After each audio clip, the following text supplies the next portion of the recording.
12వ శ్లోకము. యదాదిత్యగతం తేజో జగద్భాసయతేఖిలం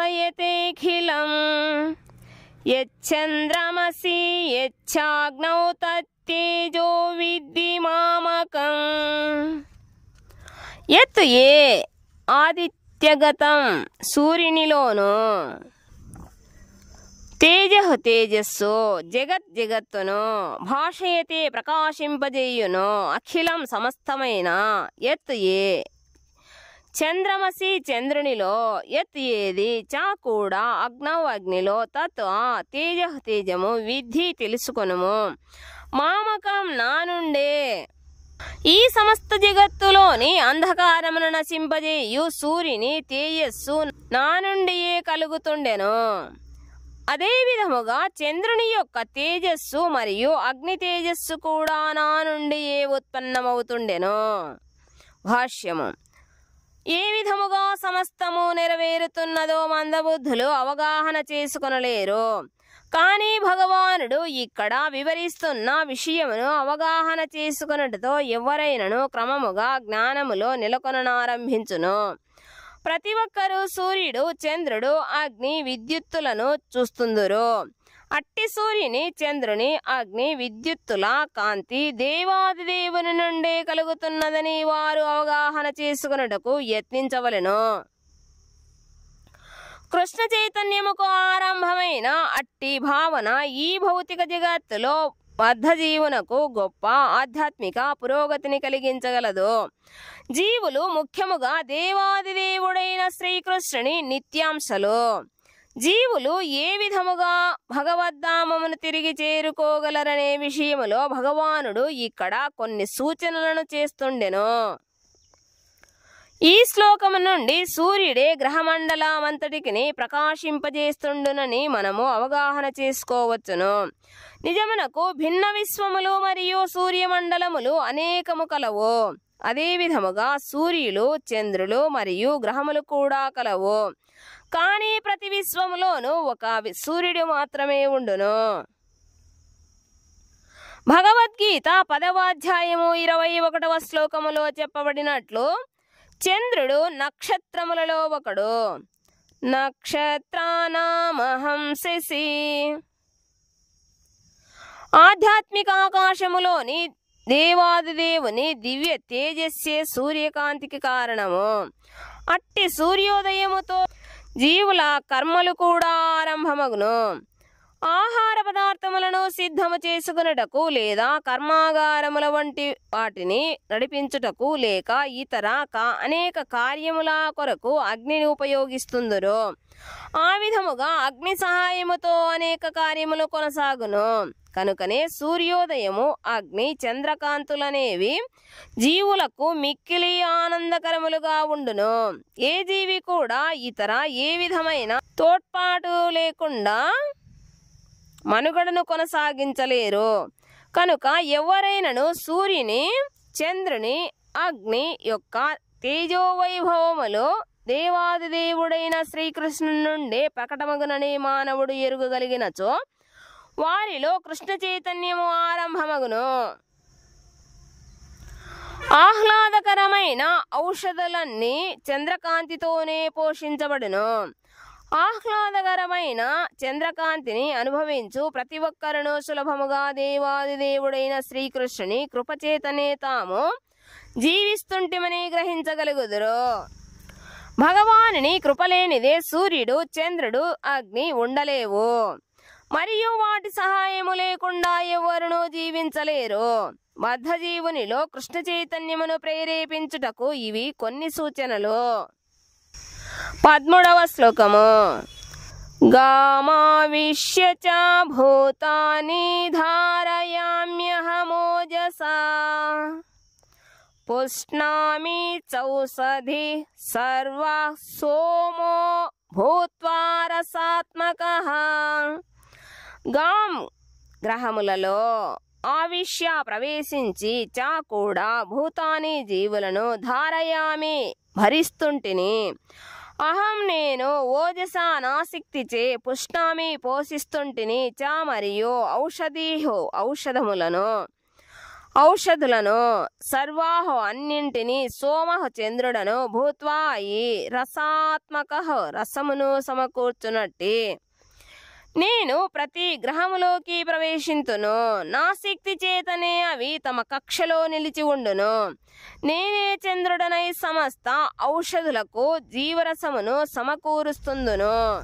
భాష్యము. భగవానుని శక్తి చేతనే గ్రహములన్నీ అంతరిక్షములో తేలుతున్నవని ఈ శ్లోకము ద్వారా తెలియను. బ్రహ్మ సంహిత 5:35లో చర్చించబడినట్లు అతడు ప్రతి అణువులోకి, ప్రతి గ్రహంలోకి, ప్రతి జీవునిలోకి ప్రవేశించును. దేవాదిదేవుని సంపూర్ణాంశి అయిన పరమాత్మయే గ్రహములలోకి, విశ్వములోకి, జీవునిలోకి, అణువులోకి కూడా ప్రవేశించునని ఇక్కడ చెప్పబడినది. కనుక అతని ప్రవేశము చేతనే సర్వము తగిన రీతిలో వ్యక్తమగును. ఆత్మ ఉన్నంత వరకు మానవుడు నీటిపై తేలగలడు. కానీ ఆత్మ దేహమును విడిచినంతనే మృత్యువు సంభవించి దేహము నీటిలో మునిగిపోవును. శరీరము నీటిలో క్రొల్లినప్పుడు అది గడ్డిపోచవలే నీటిపై తేలునట నిజమైనను మరణించగానే అతని దేహము నీటిలో మునిగిపోవును. అట్లే ఈ గ్రహములన్నీ అంతరిక్షములలో తేలుతుండును. అందుకు దేవాదిదేవుని దివ్యశక్తి వానిలోకి ప్రవేశించి ఉండుటయే కారణము. పిడికిలిలోని మట్టి పిడికిలిచే భరించబడినట్లు అతని శక్తి ప్రతి గ్రహమును భరిస్తుండెను. పిడికిలిని బిగించి పట్టుకొనినచో ఆ మట్టి క్రింద పడిపోవుటకు అవకాశము ఉండదు. కానీ దానిని గాలిలోకి విసిరినచో అది క్రిందకు పడిపోవును. అట్లే అంతరిక్షములో తేలుతుండే ఈ గ్రహములన్నీ నిజమునకు పరమపురుషుని విశ్వరూప పిడికిలిలో భరించబడుతున్నవి. అతని బలము మరియు అతని శక్తుల చేతనే స్థావర జంగమ వస్తువులన్నీ తమ తమ స్థానములలో నిలిచి ఉన్నవి.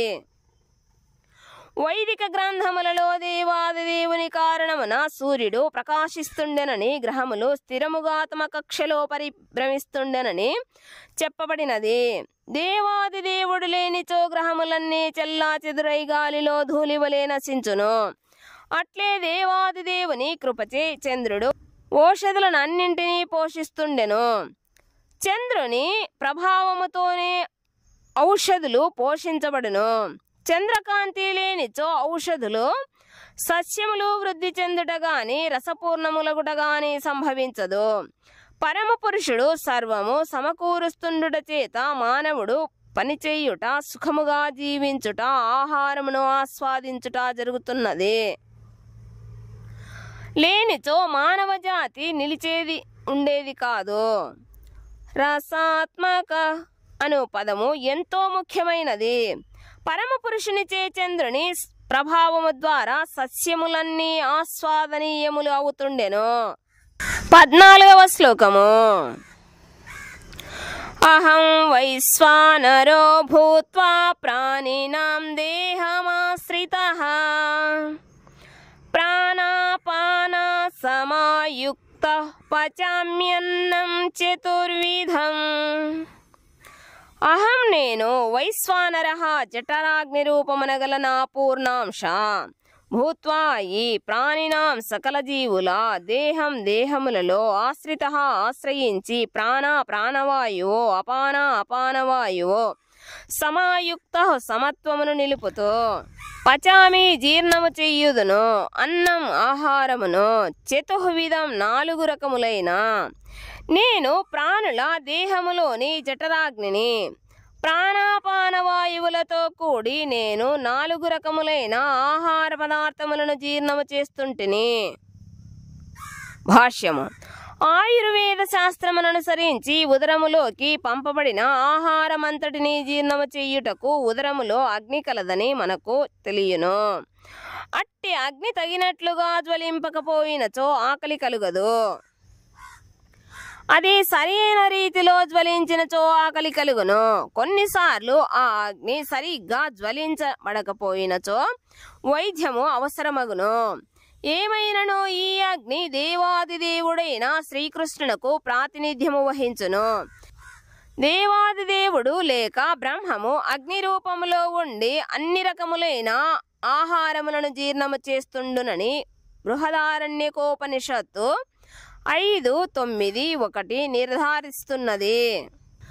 అయమగ్నిర్వైశ్వానరో యోయమంతః పురుషే ఏనేదమన్నం పచ్యతే.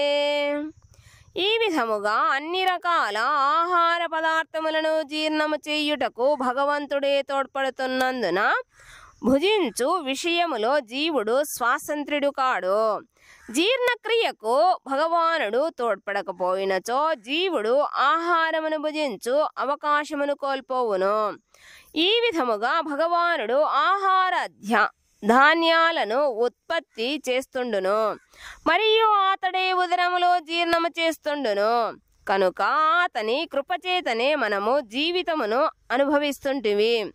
వేదాంత సూత్రము 1:2-27లోను ఈ విషయము నిర్ధారించబడినది. శబ్దాదిభ్యోంతః ప్రతిష్టానాచ్చ అనగా భగవానుడు శబ్దములో దేహములో వాయువులోనే కాకుండా జీర్ణశక్తి రూపములో కూడా ఉదరములో నెలకొని ఉండెను. ఆహారములు 4 రకములు. కొన్ని భక్ష్యములు నమిలేవి, భోజ్యములు త్రాగునవి, చోష్యములు నాకునవి, లేహ్యములు పీల్చేవి. వీటన్నింటినీ జీర్ణము చేయు శక్తి భగవానుడే.